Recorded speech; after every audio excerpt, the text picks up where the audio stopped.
Good morning everyone. आज हम लोग पढ़ेंगे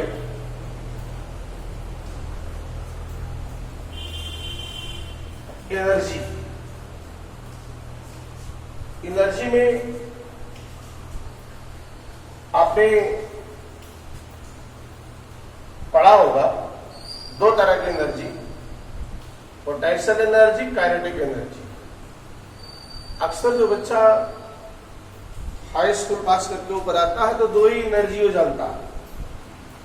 वास्तव में वो मैकेनिकल एनर्जी है, पोटेंशियल एनर्जी हो या काइनेटिक एनर्जी, ये दो तरह की होती है मैकेनिकल एनर्जी, काइनेटिक और पोटेंशियल। इसके अलावा बहुत सारी एनर्जी है, electrical energy, light energy, nuclear energy, heat energy, magnetic energy, solar energy, wind energy, chemical energy, बहुत सारी एनर्जी के फॉर्म में। लेकिन आपका यहां पर दो ही एनर्जी चैप्टर में आएगा,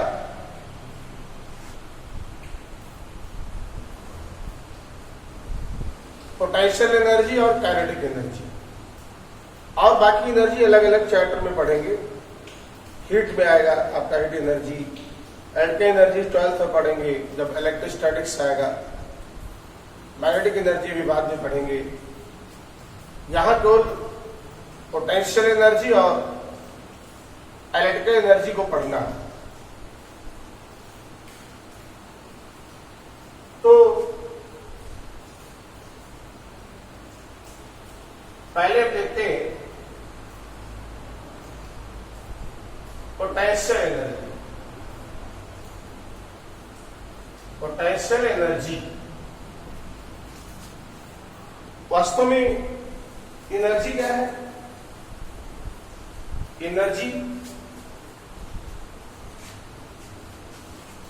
एनर्जी होती है capacity of doing work. Capacity of doing work is known as energy. Work करने की कैपेसिटी को ही एनर्जी कहते हैं। ये दो तरह की डिफाइन है यहां पे, पोटेंशियल और काइनेटिक। किसी बॉडी के एक सर्टेन सिचुएशन में होने पर जो उसमें एनर्जी होती है उसे कहा जाता है पोटेंशियल एनर्जी। यानी बॉडी मोशन में ना हो, किसी भी पोजीशन में हो तो कहा जाता है कि इसमें एक पोटेंशियल एनर्जी है। जैसे कोई खंभा खड़ा है, पोल, उसमें पोटेंशियल एनर्जी है। कोई बेंच रखा है, उसमें पोटेंशियल एनर्जी है। कोई चीज बांध के टंगा गया है, उसमें पोटेंशियल एनर्जी है। धनुष को ऐसे चढ़ाया गया है, उसमें पोटेंशियल एनर्जी है। तो पोटेंशियल एनर्जी हर एक स्टेशनरी बॉडी में कही जा सकती है। अब इस एनर्जी को बहुत ज्यादा तो नहीं है, कई तरह की अलग अलग टॉपिक पे पढ़ेंगे, लेकिन यहां दो एनर्जी पढ़ेंगे पोटेंशियल। एक ग्रेविटेशनल पोटेंशियल एनर्जी और दूसरी पढ़ेंगे elastic potential energy. Elastic potential energy. अच्छा, पोटेंशियल एनर्जी की पहचान भी है। क्या पहचान है? कैसे पहचानोगे किसी बॉडी में पोटेंशियल एनर्जी है या नहीं है? जैसे इसमें चेक करना है पोटेंशियल एनर्जी है कि नहीं। ये बॉडी जिस भी पोजीशन में हो उसको वहां से रिलीज कर दो। अगर ये मोशन में आ जाती है तो समझो कि इसमें पोटेंशियल एनर्जी थी और वही काइनेटिक एनर्जी में चेंज हो रही है। जैसे धनुष चढ़ा है, खींचा गया तरकस, अब चेक करना पोटेंशियल एनर्जी है कि नहीं, इसको रिलीज कर दो। अगर मोशन में धनुष या तीर दोनों में से कोई मोशन में आ जाए तो समझो उससे पोटेंशियल एनर्जी थी और वही काइनेटिक एनर्जी में चेंज हो रही है। तो पोटेंशियल एनर्जी की सबसे बड़ी पहचान ये है कि बॉडी जिस भी पोजीशन में हो वहां से उसको रिलीज कर दो। अगर वो बॉडी मोशन में आ जाए इसका मतलब उसमें पोटेंशियल एनर्जी थी, और मोशन में आ रही है इसका मतलब वही काइनेटिक एनर्जी में चेंज हो रही है पोटेंशियल एनर्जी। ओके, तो पहला पढ़ेंगे gravitational potential energy. Gravitational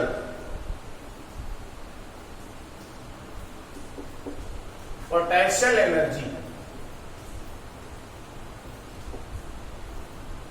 gravitational potential energy पहले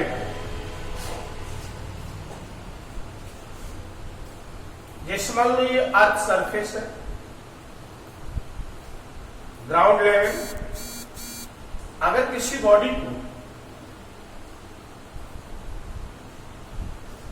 अर्थ सरफेस से h हाइट तक उठाया जाए, h हाइट तक, वास्तव में जब इसको आप ऊपर ले जाओगे तो उठाओगे तो आपको एक फोर्स लगाना पड़ेगा mg, उस बॉडी का जो वेट है उसके बराबर आपको फोर्स लगाना पड़ेगा mg, और जब ऊपर ले जाओगे ऐसे डिस्प्लेसमेंट भी दोगे, फोर्स किधर लगा रहे हो, ऊपर, तो उसी डायरेक्शन में बॉडी उठ भी रही है, मतलब डिस्प्लेसमेंट भी उसी डायरेक्शन में, तो आपको वर्क करना पड़ेगा, और जितना आप वर्क कर दोगे उस पर वही कहलाती है उस बॉडी की पोटेंशियल एनर्जी। मान लो पोटेंशियल एनर्जी का मतलब, पोटेंशियल एनर्जी इक्वल्स इस बॉडी को उठाने में किया गया वर्क डन, और वर्क डन होगा फोर्स जितना लग रहा है gravitational force multiply by displacement, you से लिखते हैं इसको जनरली। अगर यम मास की बॉडी को उठाओगे तो कितना फोर्स लगेगा, mg, h हाइट तक ले गए तो डिस्प्लेसमेंट हुआ h, तो पोटेंशियल एनर्जी का ये जनरल फार्मूला होता है gravitational potential energy mgh, mgh। अच्छा, वास्तव में पोटेंशियल एनर्जी का कॉन्सेप्ट, अच्छा अगर मान लो जिस समय आपने इसको उठाया है ऊपर, उस समय आपको वर्क करना पड़ा, तो ये तो हुआ work done by external agent, work done by external agent जो भी उसको उठा रहा। लेकिन अगर हम आपसे पूछे कि what is the work done by gravitational force, आपको पता है ग्रेविटेशनल फोर्स किधर लगेगा, ग्रेविटेशनल फोर्स का डायरेक्शन किधर, नीचे mg, और बॉडी जा रही कहां, ऊपर, फोर्स लग रहा है नीचे, डिस्प्लेसमेंट ऊपर। इसका मतलब ये हुआ दोनों अपोजिट डायरेक्शन में है तो वर्क डन हो जाएगा निगेटिव, वर्क डन क्या होगा, नेगेटिव। वास्तव में पोटेंशियल एनर्जी डिफाइन नहीं होती, तो हमेशा difference of potential energy defined होती है। हमने राउंड लेवल पर एनर्जी कितना मान लिया, 0, जब एस हाइट पर ले गए तो उसमें एनर्जी आ गई कितना, mgh, और 0 और mgh का डिफरेंस है एक पोटेंशियल एनर्जी। तो पोटेंशियल एनर्जी ये तो work done by external agent. अगर work done by gravitational force आपसे पूछे तो वास्तव में gravitational force is the conservative force. पिछले लेक्चर में डिस्कस किया था, कई लोग डाउट में पूछ रहे थे what is difference between conservative and non conservative. Conservative force का मतलब जब किसी बॉडी को आप उठाओ तो वर्क करना पड़ेगा, अगर बॉडी को वहां से फिर रिलीज कर दो तो जितना आपने वर्क किया है उतना वर्क आपको दोबारा मिल जाएगा वापस। इसे कहा जाएगा कंजर्वेटिव फोर्स। जैसे हम जमीन से किसी बॉडी को उठाए 2 मीटर, फिर वहां से रिलीज किया, अगर छोड़ दिया तो बॉडी फिर वहीं पर चली गई, that is called conservative force. Spring force जो आता है वो भी कंजर्वेटिव फोर्स। किसी स्प्रिंग को खींचो तो खींचेगा, लेकिन जैसे छोड़ोगे अपने फिर ओरिजिनल पोजीशन पर रिटर्न हो जाएगा, that is called conservative force. Conservative force में किया गया वर्क डन हमें वापस मिल जाता है, वापस मिल जाता है, उसे कहेंगे कंजर्वेटिव फोर्स। और नॉन कंजर्वेटिव फोर्स कहेंगे कि एक बार अपने हमने उस पर वर्क कर दिया तो वह वर्क किसी दूसरी एनर्जी की फॉर्म में वेस्ट हो जाता है और दोबारा हमें वह वर्क प्राप्त नहीं होता जो हमने उस पर किया था। ऐसे फोर्स को कहा जाता है नॉन कंजर्वेटिव फोर्स। जैसे कोई बॉडी फर्श पर पड़ी, उसको एक रस्सी से बांध करके ऐसे खींचते घसीटते हुए ले आओ यहां पर, तो आपने फोर्स लगाया, घसीटा, उसको फोर्स लगाया, डिस्प्लेसमेंट में दिया, वर्क आपने किया। लेकिन जब ला करके यहां पर छोड़ दोगे उस बॉडी को, तो क्या बॉडी फिर अपनी पोजीशन में भाग जाएगी? नहीं, क्योंकि जो आपने वर्क किया वो फ्रिक्शन के अगेंस्ट जो हीट पैदा हुई बॉडी और सरफेस के बीच में खींचने पर, उसमें लॉस हो गई। अब वो एनर्जी उसमें स्टोर्ड नहीं है। इसका मतलब जब स्टोर्ड नहीं है तो छोड़ोगे तो वहीं पर रुकी रहेगी, that is called non conservative force. तो नॉन कंजर्वेटिव, अच्छा, अगर यहां ग्रेविटेशनल फोर्स कंजर्वेटिव फोर्स है, बॉडी को उठाओगे, वर्क करोगे, छोड़ोगे, फिर खींच लेगा। तो अगर हम पूछे कि work done bye non conservative force, work done bye non conservative force gravitational force, तो ये आता है, इसे लिखा जाता है change in potential energy equals minus work done by conservative force. Change in potential energy, change का मतलब you final minus you initial equals minus work done by conservative force. Final मतलब क्या हुआ? अरे भाई, अगर हम इसको ऊपर ले गए हैं तो work done by external agent mgh, लेकिन work done by gravitational force minus mgh। क्यों? क्योंकि फोर्स नीचे लगेगा, बॉडी ऊपर जा रही है। ग्रेविटेशनल फोर्स किधर है? कंजर्वेटिव फोर्स किधर है? नीचे। और हम बॉडी को ले जा रहे हैं ऊपर, डिस्प्लेसमेंट अपोजिट है, तो निश्चित वर्क डन नेगेटिव होगा, cos 180 -1। तो जो चेंज आएगा पोटेंशियल एनर्जी वो निगेटिव होगा। या इसको समझदारी में ऐसे लिखा जाता है, you initial minus you final, minus से मल्टीप्लाई कर दिया तो work done by conservative force, work done by conservative force. वास्तव में जैसे जैसे हम किसी बॉडी पर फोर्स लगाएंगे वैरी करेगा। तो आपको पता है ये जब वर्क डन निकालते हैं कंजर्वेटिव फोर्स में, तब हमें वर्क डन निकालते समय कंजर्वेटिव फोर्स में ये देखना पड़ता है, पोटेंशियल एनर्जी का कॉन्सेप्ट लाया इसलिए गया कि वो इंटीग्रेशन से बचाता है। अगर पोटेंशियल एनर्जी को डिफाइन न की गई होती तब भी दुनिया चलती रहती, कोई फर्क नहीं पड़ता। पोटेंशियल एनर्जी आने का केवल मतलब यह है कि वो हमको जो वर्क डन निकालते हैं तो उसमें इंटीग्रेशन से बताता है, छोटा कर देता है क्वेश्चन को। जैसे मान लो कोई बॉडी यहां पर है और मान लो पोटेंशियल एनर्जी है 10 जूल, 10 जूल है। हम यहां पर ले गए तो पोटेंशियल एनर्जी होगी मान लो 15 जूल। यहां कितनी थी? 10 जूल। यहां ले कितनी हो गई? 15 जूल। कितने का डिफरेंस आया? 5 जूल। तो हमने वर्णन कितना किया? 5 जूल। अरे भाई, यहां थी 10 जूल एनर्जी थी, यहां लाए 15 हो गया, इसका मतलब हमने 5 जूल वर्क किया, वर्क निकल गया। चेंज इन पोटेंशियल एनर्जी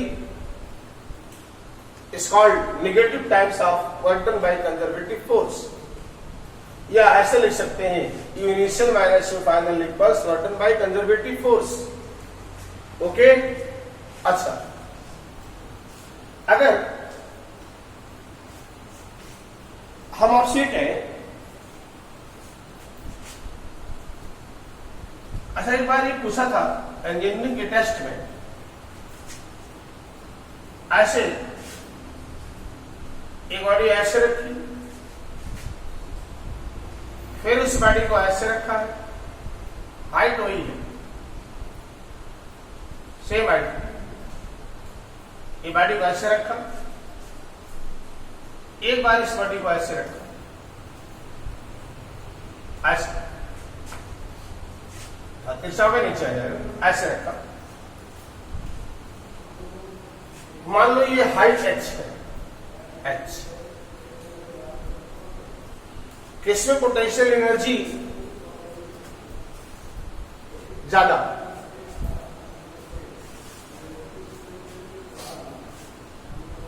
सबका मास सेम है, मास सेम है रॉड का। देखिए इसमें जो एनर्जी होगी mgh, कौन सा h? डिस्टेंस हमेशा कहां से ली जाती है? सेंटर ऑफ मास से, यहां से। ये बॉडी का देखिए मास इधर भी, यहां भी, यहां मास डिस्ट्रीब्यूट है, तो हम मास उसके सेंटर पे, सेंटर का मतलब centre of mass, centre of gravity, यहां पर उसके टोटल मास को सेंट्रलाइज माना जाता है मिडिल पॉइंट पर। यह हाइट हो जाती है h/2, तो mg हाइट हो गई h/2, mg h/2। इसमें देखो पोटेंशियल एनर्जी इसमें है mgh, h हाइट पर है, इसमें पोटेंशियल एनर्जी कितनी बोलो? मान लो थीटा है, कुछ भी हो सकता है। इसको अगर आप देखोगे सीधी से यहां से हट के होगा h, ये h होगा h डैश, इसके सेंटर ऑफ मास से हाइट होगी h डैश। अच्छा, सेंटर ऑफ मास का h आधा हाइट हो जाएगी h/2, पूरा h है, तो अगर ये h/2 है तो ये कितना h डैश हो जाएगा h/2 साइन थीटा। किसी भी ट्रायंगल में ऐसे है, ट्रायंगल ऐसे, ये है h/2, ये है थीटा, हमको ये निकालना है h dash, h dash by h/2 equal sine theta, perpendicular by hypotenuse sine theta, तो h डैश आ गया h/2 साइन थीटा, मतलब h/2 साइन थीटा आ गया। ओके, तो पोटेंशियल एनर्जी इसमें कितनी हो गई? mgh/2 sine theta.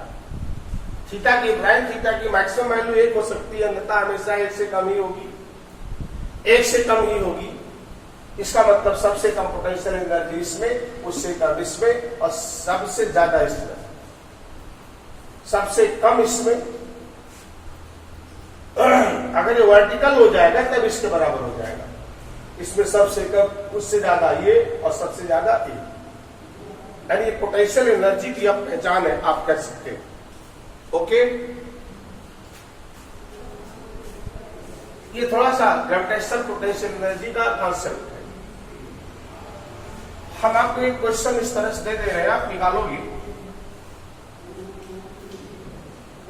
जैसे मान लो ये सेमी सर्कुलर ऐसे, यहां पे एक चेन रखी है, चेन ऐसे चेन रखी है, ये हाइट h है और इस चेन का मास m है। Find out potential energy of chain. Chain की पोटेंशियल एनर्जी क्या है ये निकालना। आधे सर्कमफ्रेंस पे एक स्प्रिंग रखी, हमको निकालना है उसकी पोटेंशियल एनर्जी क्या है। फिर बाद में हम पूरे पर रख देंगे यहां तक, फिर पूछेंगे आप बताओ पोटेंशियल एनर्जी क्या है। ट्राई करना है इसको, आपको लगाना है, कोशिश करना है। नहीं आएगा तो हम कल अगले लेक्चर में इसको बताएंगे। Okay, thank you.